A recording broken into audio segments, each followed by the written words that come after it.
கிறிஸ்துவுக்குள் பிரியமான சகோதர சகோதரிகளே, ஆண்டவரும் இரட்சகருமாயிருக்கிற இயேசு கிறிஸ்துவின் நாமத்தினால் இந்த காலை நேரம் உங்களை மிகுந்த அன்போடு வாழ்த்துகிறேன். ஆண்டவர் உங்களை தாராளமாய் ஆசீர்வதித்து மேன்மைப்படுத்துவாராக. இந்த காலை நேரத்திலேயும் நம்முடைய தியானத்திற்காய் ஆண்டுடைய வேதத்திலிருந்து ஒரு வசனத்தை நாம் வாசிக்க கேட்போமா? 2 சாமுவேல் 7வது அதிகாரம் 18வது வசனம். அப்பொழுது தாவீது ராஜா உட்பிரவேசித்து கர்த்தருடைய சமூகத்திலிருந்து, கர்த்தராகிய ஆண்டவரே, தேவரீர் என்னை இதுவரைக்கும் கொண்டு வந்ததற்கு நான் எம்மாத்திரம், என் வீடும் எம்மாத்திரம். பிரியமான தேவனுடைய பிள்ளைகளே, தேவனுடைய மனிதராகிய தாவீது ராஜாவை பார்த்து நாத்தான் தீர்க்கதரிசியை கொண்டு ஆண்டவர் அவருடைய மேன்மையான ஆசீர்வாதங்களை அவருக்கு வாக்குத்தத்தம் பண்ணின போது, ஆண்டவருடைய சமூகத்தில் பிரவேசித்து அவர் ஆண்டவரை பார்த்து கேட்ட கேள்வி, தேவரீர் என்னை இதுவரைக்கும் கொண்டு வந்ததற்கு நான் எம்மாத்திரம், என் வீடு எம்மாத்திரம் என்று கேட்கிறார். இந்த காலை நம்முடைய தியானம் நம்முடைய தகுதிக்கு மேலாக நம்மை கொண்டு செல்லுகிறதான ஆண்டவர். ஒரு மனிதனுடைய ஆரம்பம் மிக மிக அற்பமாக இருக்கலாம். தாவீது ராஜாவினுடைய இந்த உயர்வுக்கு காரணத்திலே ஒரு முக்கியமான காரணம், கர்த்தர் அவரோடு கூட இருந்து, அவரோடு நடந்து, அவர் போன இடத்திலெல்லாம் அவரை காப்பாற்றி, அவருக்கு பெரியோர்களுக்கொத்த நாமத்தை தேவன் உண்டாக்கி அவரை உயர்த்தி கொண்டே வந்தார். அவருடைய சத்துருக்கள் எவ்வளவாய் பெருகினார்கள். அளவுக்கு அதிகமான சத்துருக்கள், என் தலைமயிரை பார்க்கிலும் அதிகமாக இருக்கிறார்கள் என்று சொன்னார். அப்படிப்பட்ட சத்துருக்கள் நிறைந்ததான உலகத்திலே தாவீதை கர்த்தர் உயர்த்தி கொண்டே வந்தார். தாவீதை கர்த்தர் உன்னதமான நிலைமைக்கு கொண்டு வந்தார்.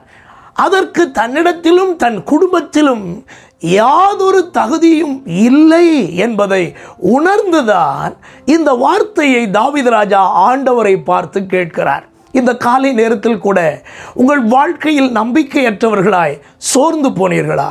உங்கள் எதிர்காலத்தை குறித்த கேள்விக்குறி உங்களுக்குள்ளே காணப்படுகிறதா? அன்பான வாலிப தம்பி தங்கச்சிகளே, உங்களுடையதான வாழ்க்கையை குறித்த கேள்விக்கு பதில் தெரியாமல் இன்றைக்கும் தவித்து கொண்டிருக்கிறீர்களா? உங்கள் எல்லாருக்கும் நான் ஒரு காரியத்தை சொல்லுகிறேன். உங்களுடைய நிகழ்காலம் உங்களுக்கு ஒரு கேள்விக்குறியாய் இருப்பதினால் நம்முடைய எதிர்காலம் மங்கிவிட்டது என்று அர்த்தம் அல்ல.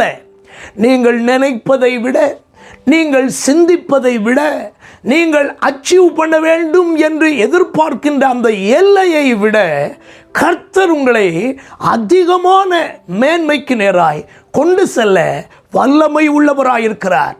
இந்த காலையிலும் தீர்க்க தரிசனமாய் சொல்லுகிறேன், நீங்களும் ஒரு நாள் சொல்லுவீர்கள், ஆண்டவர் என்னை இந்த மட்டும் கொண்டு வந்ததற்கு நான் எம்மாத்திரம், என் வீடு எம்மாத்திரம், என்னுடைய வருமானம் எம்மாத்திரம், என்னுடைய குடும்பம் எம்மாத்திரம், என்னுடைய படிப்பு எம்மாத்திரம் என்று நீங்கள் சொல்லும்படியாய் உங்களை வியக்கத்தக்கதான விதத்தில் ஆண்டவர் உங்களை ஆசீர்வதிக்கிறதற்கு போதுமானவராயிருக்கிறார் என்பதை இந்த காலை நேரம் நீங்கள் விசுவாசியுங்கள். உங்கள் மேல் கர்த்தர் பிரியமாயிருந்து தாவீது ராஜாவை உயர்த்தினது போல உங்களையும் உயர்த்துவார். கிருபை உங்களோடு கூட இருப்பதாக. நீங்கள் ஆசீர்வதிக்கப்பட்டவர்கள். நாம் ஜெபிப்போமா? எங்கள் ஆண்டவரே, ஜீவனுள்ள பிதாவே, தாவீது ராஜாவை ஆச்சரியப்படத்தக்கதான விதத்திலே உயர்த்தினீரே, அதுபோல உம்மை பற்றி கொள்ளுகிற, உம்மை ஆராதிக்கிற தேவ பிள்ளைகளாகிய எங்களை நீர் அவ்விதமாகவே உயர்த்த வல்லவராயிருக்கிறீரே, உமக்கு நன்றி சொல்கிறோம்.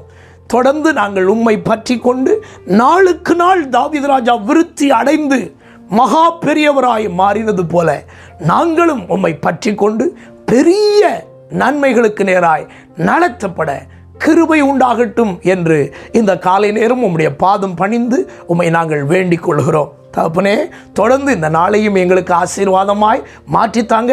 அப்பா, எங்கள் கூட இருங்க. உங்கள் கிருபையை தாராளமாக தந்தருளுங்க. தொடர்ந்து நடத்துங்க. இரட்சகர் இயேசு கிறிஸ்துவின் நாமத்தில் இவைகளை வேண்டிக் கொள்கிறோம் எங்கள் நல்ல பிதாவே. ஆமென். God bless you. கர்த்தர் உங்களை ஆசீர்வதிப்பார். ஆமென்.